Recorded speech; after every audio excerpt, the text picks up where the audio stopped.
Hey Devika, how are you? Hi, I'm good. How are you, Ravi? I'm good too. How is the weekend going? Weekend's great. My last working day is tomorrow, as you know. Oh So yeah. I'm in a very chirpy mood right now. Ah, got it. So let's begin with the introduction then. As usual, people have to know who you are, something like that. Let's go with the introduction. Yeah, sure, sure. Okay, hi, I'm Devika. You know that, but your audience don't. So for them, so I am currently I'm a corporate trainer for soft skills in English. But I have had a very versatile journey in terms of career. I started my career with teaching English to primary students. So I was teaching the Cambridge curriculum. I worked as a teacher for 3 years, a little more than 3 years, because I also set up private tuitions and other things. Then I joined Teleperformance as a sign language interpreter and an English trainer. So, and now I'm going to leave TP as well, my last working day being tomorrow. So that's a little bit about me. Yeah. So, Great. Ravi, I know that this is your channel. So, already everybody would know who you are, Yeah. right? So, um, I mean, you don't need to do an intro, but I'm really curious to know how you started learning English, because I've told you this before that it's very impressive that you have reached this level of English proficiency, even though your schooling was in the regional language, if I'm not wrong, Yes, yes. right? So, like, I want to know a little bit about that. Sure, Devika. Thank you for the appreciation. I'll take it as a positive one. Yeah. I did my schooling, college up to my graduation, everything in Telugu. Since I'm from a tribal background, we don't have the script or something to write and read in our language. Since Telugu was my mother tongue, so that's when I had to do all my schooling, college, everything in Telugu medium. Hmm. In my post graduation, that's when I started my actual English journey. Up until my Okay. graduation, everything was in Telugu medium. So one So, what day, was your PG in? it was in MA in English. Oh, okay, nice. That's when I had some idea about language, grammar part, and speaking stuff and all. That's how it began, and I had to learn French because of the suggestion that I got from one of my students. Friends or colleagues that classmates, I could say, said, since you did your MA in English, okay, let's go. Do any foreign languages or something, learn for foreign languages. That's when I had to learn French, and there I had an opportunity speaking with different visitors from different countries. So that's when I had a bit rapport with English, I could say. That's when I picked up speaking. I started developing my self-confidence and fluency levels and everything. That's how it happened, my journey, actually. Oh, that's really cool. So you know French, like it's not just English. You also know French like fluently. uh, I can't say fluently, but I do have my diploma up to B1 level in French, but I can comprehend, respond, read, write a bit. That's how. Yeah, okay. That's really cool. Yeah, thank you for sharing that. Thank you. So yeah, I think I have shared what you wanted. Let's talk more about you. You said you worked as a teacher, right? Yeah, yeah. And you also mentioned that you do provide training to as sign language expert or something. Can you brief me more about that? Because a lot of people have no idea how it works. If somebody wants to go in that career, opt it as in a career something option, what can they do being a trainer or a teacher? Like how you communicate with those people, something like that. Yeah, sure. So, my sign language journey was very, very unpredictable, to be honest, because I joined a sign language course just out of interest. I thought, okay, just another language, just like how you learned a foreign language, French. I thought, okay, let's go ahead and learn sign language.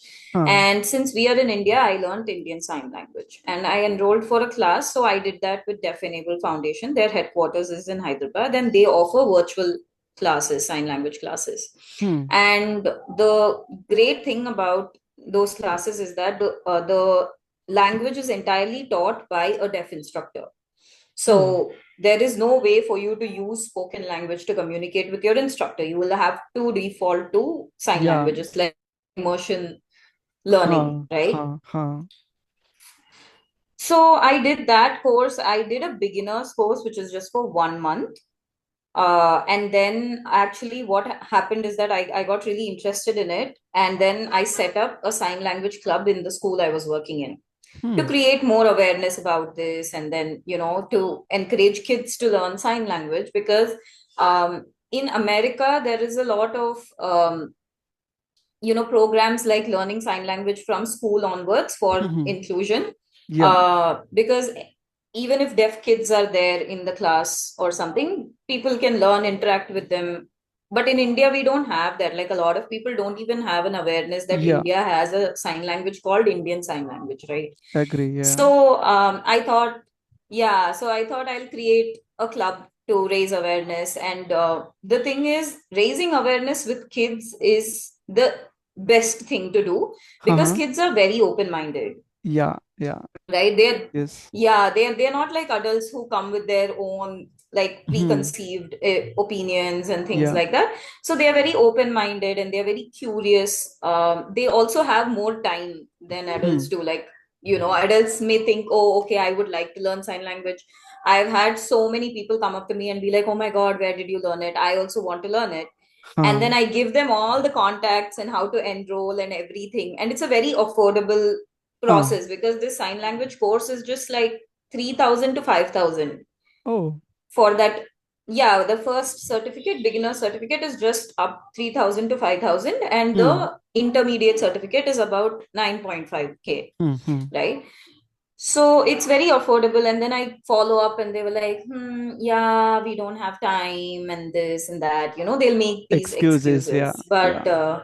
yeah, but kids are not like that. They are like very interested, very curious, and they started showing a lot of interest. So that's one thing I set up after I did my beginner's course. Um, Once I left school, I had more time because I left without any backup. Hmm. I did not have like a backup job or anything. I just left school and then Yeah. I set up my own private tuitions for the income at that Hmm. point, Yeah. which was very lucrative. I wouldn't Nice. lie Nice. because I was making more money than I was making in school. that's how Great. Great. that's Yeah. how our education system is and how much the teachers get paid. Yeah. So at the time I had a lot more time, so I thought, okay, why don't I just finish this process? I won't Hmm. stop at just the beginner's course, I'll do the advanced course as well. So Hmm. I enrolled for that advanced sign language course, which was 2 months course. Every Hmm. day 1.5 hours or 2 hours I'll have to devote for that. Hmm. Hmm. And once I finished that, it was like total luck by chance. Right when I was finishing, even before I actually finished the certification, my instructor said that, hey, there's this famous IT company looking for interpreters. Why don't you go and give it a go, right? Oh. So at that time, I was very surprised that he's coming and telling me this because I just started learning. Like, imagine Yeah. you learning French for just three Hmm. months Hmm. Hmm. Hmm. and then someone telling you, hey, become a translator, right? We Right. won't get Yeah. that level of Yeah. Agree. proficiency. Agree. So I was very surprised and I was like, I was also very flattered because this is a deaf person telling me go and do an interpreter's job, Yeah. right? Yeah. So I'm Yeah. like, oh, you really think I can do it? I've been only learning it for like three Huh. months. Huh. Huh. Um, and he was like, no, you seem confident. Your sign is clear. You go and give the interview. Hmm. Hmm. Just give it a go. And it was so funny. I thought, okay, fine. What do I have to lose? I did not have a full-time job. I had my Yes. income also in place. Hmm. So Hmm. whether I get it or not, I have nothing to lose. So then I Yeah. thought, okay, fine, I'll go and give it a go. Hmm. Hmm. And it was really funny because in my second interview, there was another sign language interpreter, Hmm. Hmm. obviously, to check Yeah. if I am a Yes. legitimate interpreter, right? Yes. Yes. So I called my instructor and I was like, oh my God, there's another interpreter there.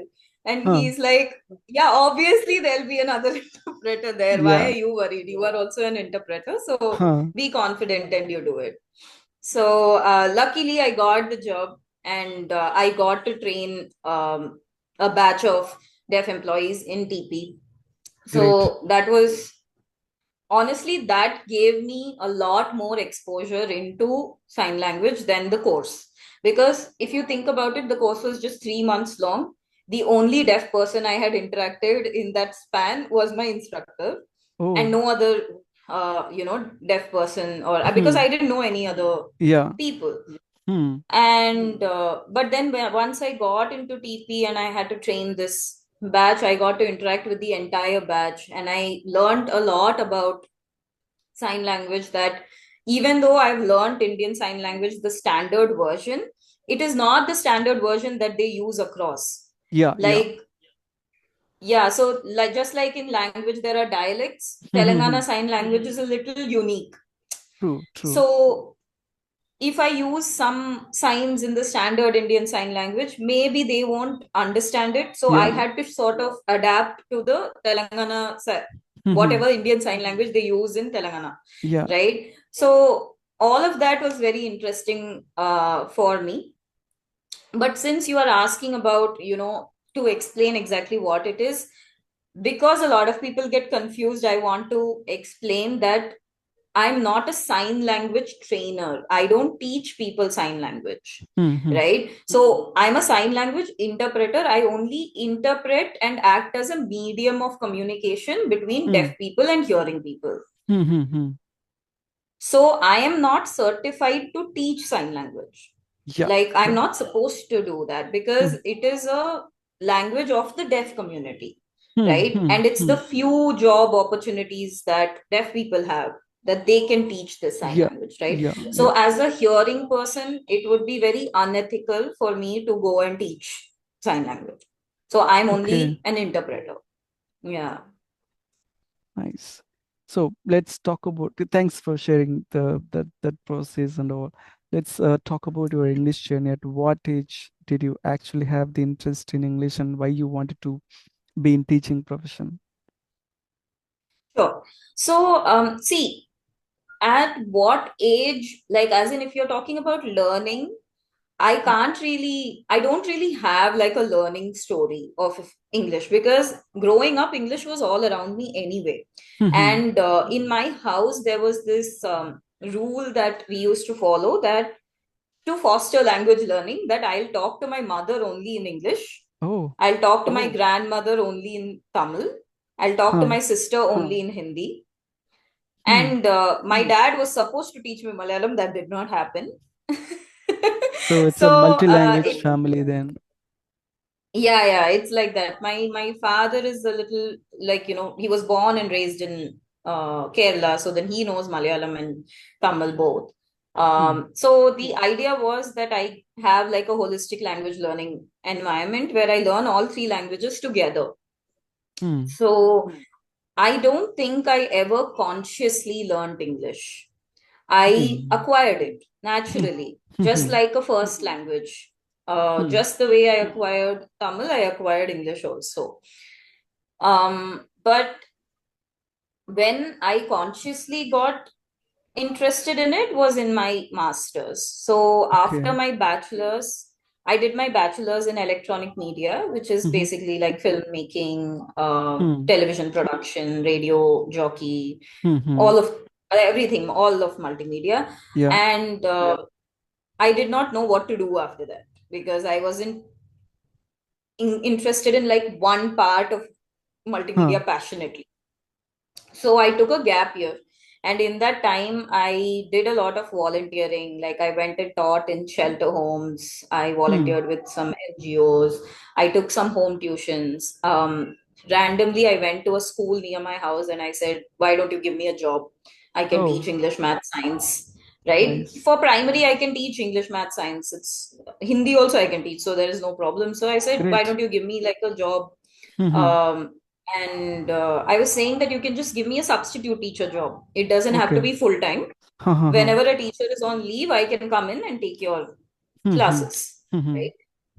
So it was barely, it was paying not even like very little. Like, I think I was getting monthly 3,500, which is nothing.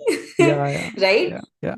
But I did not really care about how much it's paying. My point was, I wanted experience and exposure into the teaching world to know how I feel about it.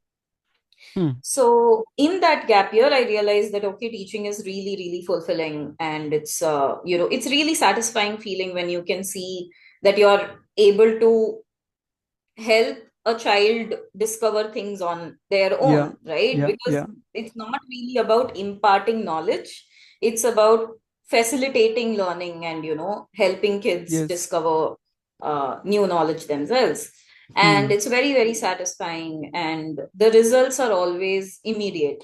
It's right in front of you. So Yes. it's not like you're working in a big company and you don't really know how you're contributing to Yeah. the change in the company. In Hmm. this, you can see the change right in front of your eyes. So I realized that okay, I like that. So I wanted to get into teaching. And the first step generally when people get into teaching is they go ahead and do a B.Ed, right? Hmm. Now the problem is I was not eligible to do a B.Ed. Okay. And the reason for that is in order to do a B.Ed, you need to have a bachelor's in a core subject Hmm. like maths, English, science, something like that. Hmm. My bachelor's was in electronic media, which is in no way relevant Yeah. to a Be school it. subject, right? Yes. Yes. Yeah. So I wasn't eligible for B.Ed, and then I discovered this course called MA in English Language Teaching. Hmm. Hmm. So it's a master's course, which is equivalent to a B.Ed, if not better, Hmm. because it's not recognized by the National Educational Policy, Okay. unfortunately, Huh. but B.Ed has a very outdated syllabus. I agree. Whereas whereas MAELT was very, up to date, and it was more research oriented. We never had a pen and paper exam in my entire MA. It was always research papers or project based presentations, things like that. We never had a pen and paper exam, Hmm. right? And even if there was a pen and paper exam, it used to be an open book test. Okay. And open book tests are so much harder Hmm. than your regular tests, which I realized then because you have all the textbooks and every material that's there, Yeah. but you won't find the answer in any of them Got it. because the question will be such that you need to have read all of it and give an answer based on different parts of different things you have read while Hmm. using references from the textbook, right? So Oh. it's it's very difficult to do an open book test. So all Hmm. of it was very, very challenging. Hmm. Hmm. And once I completed that, I was lucky enough to get placed in uh, an international school in Hyderabad through campus placements itself. So after Nice. that, the journey was pretty smooth. Yeah. Great. Nice. I think you have done a lot of things, right? You were into that media industry, and then you wanted to do beard and then other stuff. Really nice. Let's talk about your hobbies, Devika. What do you do in your spare time? How do you spend your time basically when you have nothing to do apart from your work, office things, and all? Yeah, so just like how my career is so versatile, my hobbies are also like that. They are never